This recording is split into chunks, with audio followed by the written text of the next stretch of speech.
Hello and good morning friends. मैं हूं राजीव मिश्रा, आपका मित्र, आपका शुभचिंतक, और एक बार फिर आपसे रूबरू हूं आपके लिए बहुत ही महत्वपूर्ण और बहुत ही अत्यावश्यक जानकारी लेकर। जी हाँ मित्रों, आप बहुत दिन से बहुत सारी वीडियो क्लिप्स या शॉर्ट्स में बहुत सारी छोटी छोटी चीजें देख रहे थे कि लाडली बहना योजना के फॉर्म दोबारा कब से भरे जाने हैं। जी हाँ, मैं भी कुछ वीडियोज में या कई जगह ये सूचना देख रहा था कि लाडली बहना योजना के फॉर्म कोई कह रहा था 1 जुलाई से भरे जाने हैं, कोई कह रहा था 5 जुलाई से, कोई कह रहा था 10 जुलाई से, और कोई कह रहा था कि ये 15 जुलाई से भरे जाने हैं। लेकिन मेरी लाडली बहनों के लिए अब इंतजार के पल खत्म हो गए हैं। जी हां मेरी प्यारी और सम्माननीय लाडली बहनों, आज माननीय मुख्यमंत्री मध्य प्रदेश शासन श्री शिवराज सिंह चौहान जी ने यह ऐलान किया है धार जिले के सरदारपुर में कि उनकी लाडली बहनें जो कि आवेदन भरने से छूट गई हैं, अब उन्हें और इंतजार नहीं करना पड़ेगा। ऐसी सभी लाडली बहनें जिनकी उम्र 21 वर्ष से लेकर 23 वर्ष के बीच थी, वो आवेदन भरने से वंचित रह गई थीं, तथा ऐसी बहनें भी जिनकी उम्र के अलावा जिनके पास ट्रैक्टर था और 5 एकड़ तक जमीन थी, ऐसी बहनें भी लाडली बहना का आवेदन करने से कहीं ना कहीं छूट गई थीं।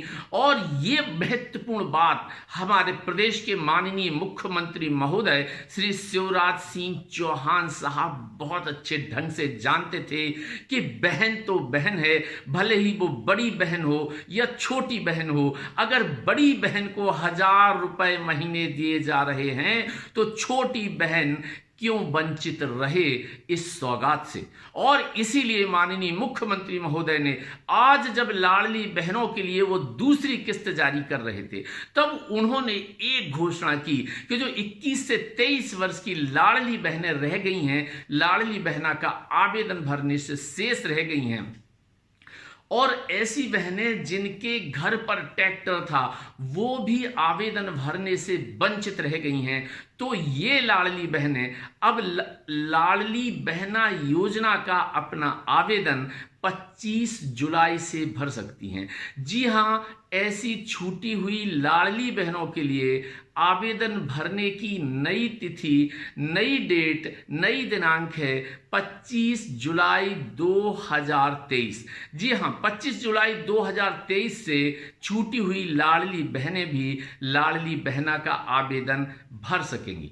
जी हां, अब हम आपको ये बताएं कि यह आवेदन कैसे भरा जाना है, इसके लिए कौन कौन से डॉक्यूमेंट्स की आवश्यकता है, आपको क्या करना होगा, आपको कहां जाना होगा, कौन से डॉक्यूमेंट्स लेके जाना होगा। यह सब बताने से पहले मैं आपको यह बताना चाहता हूं, खुद माननीय मुख्यमंत्री श्री शिवराज सिंह चौहान जी के मुखार बिंदु से आपको इस घोषणा को सुनवाना चाहता हूं।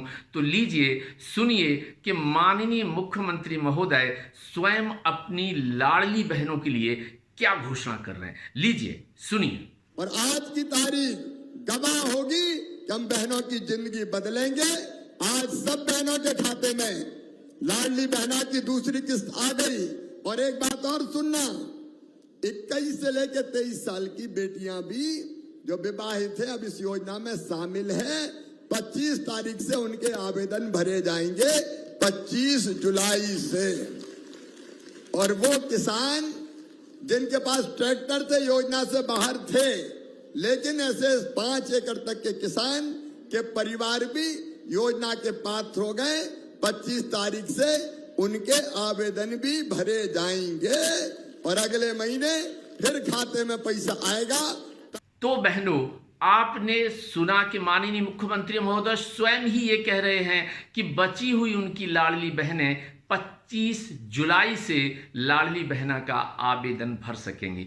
तो अब आप तैयारी कर लीजिएगा। यद्यपि बहुत सारी लाडली बहनों ने आवेदन पहले भर दिया है, तो शेष बची लाडली बहनों को कहीं ना कहीं प्रक्रिया का थोड़ा बहुत ज्ञान तो होगा।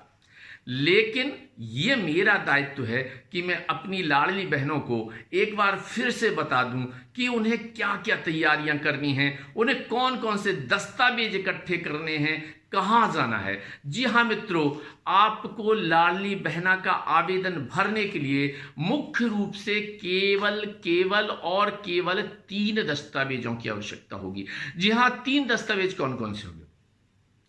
3 दस्तावेज जिनकी आवश्यकता है, वो पहला दस्तावेज है आपका और आपके परिवार का SSSM ID।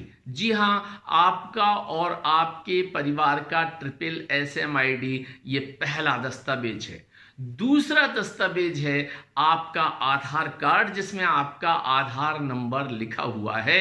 और तीसरा जो आवश्यक वस्तु है वो है आपका मोबाइल नंबर, जो कि आपके SSSM ID से लिंक है।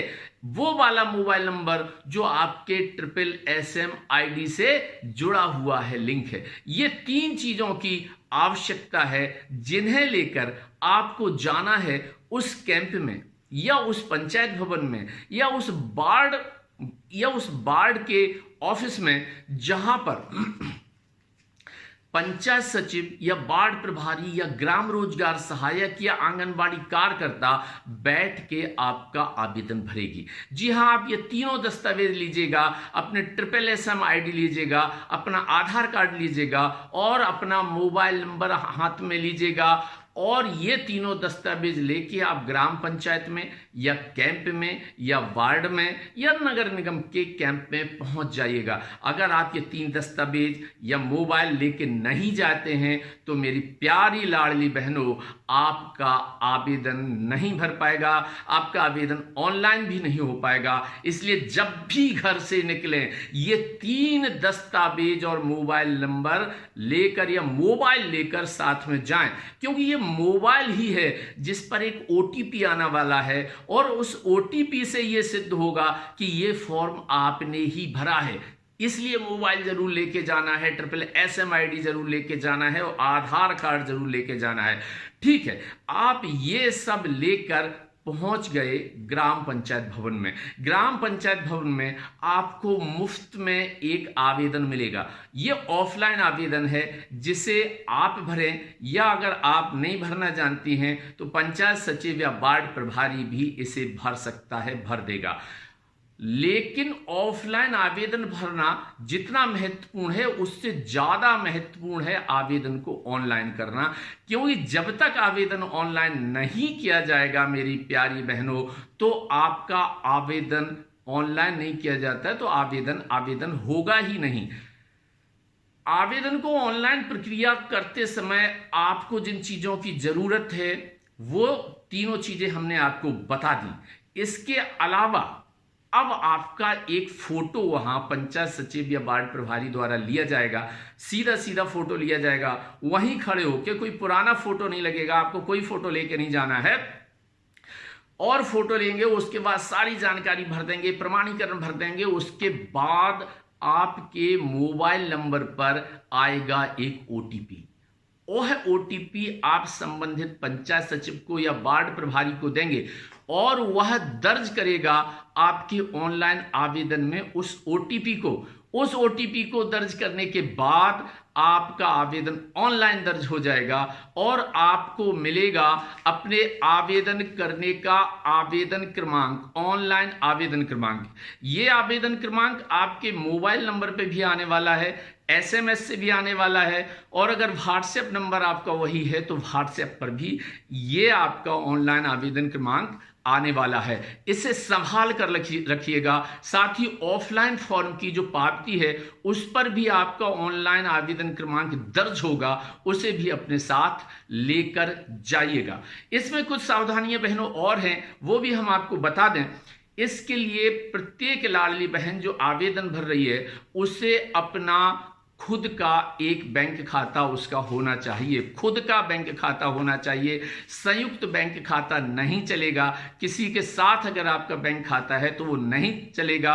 और आपके बैंक खाते का DBT भी होना चाहिए, डायरेक्ट आपका जो डीबीटी है वो भी आपके बैंक खाते में होना चाहिए। अगर आपके बैंक खाते का डीबीटी नहीं है तो फिर आपके बैंक खाते में तब तक पैसा नहीं आएगा जब तक आपका बैंक खाता डीबीटी नहीं हो जाता। तो बहनों, ये छोटे छोटे कुछ काम हैं जो आपको बताए गए हैं, आप तैयारी कर लीजिएगा। अभी आपके पास 14 दिन का समय शेष है और ये तैयारियां करके रखिएगा। जैसे ही 25 तारीख आती है आप पहुंच जाइए पंचायत भवन में या वार्ड कार्यालय में और भर दीजिएगा अपना आवेदन और इंतजार कीजिएगा अगले महीने की 10 तारीख का। जी हाँ, माननीय मुख्यमंत्री महोदय हर महीने की 10 तारीख को लाडली बहनों के खाते में भेजते हैं 1000 रुपए। तो आपके खाते में भी अगले महीने आने वाले हैं 1000 रुपए, जो धीरे धीरे बढ़कर होने वाले हैं 3000 रुपए। तो फिर देर किस बात की है, आप तैयारी करके रखिएगा। मेरी तरफ से आपको बहुत बहुत शुभकामनाएं, बहुत बहुत बधाइयाँ। आप यूं ही प्रसन्न रहिए, आप यूं ही मुस्कुराती रहिए, आप हमेशा खिलखिलाती रहिए। यही मेरी मनोकामना है ईश्वर से। आप खुश रहें, आप सुखी रहें, आप प्रसन्न रहें। नमस्ते, थैंक यू, धन्यवाद।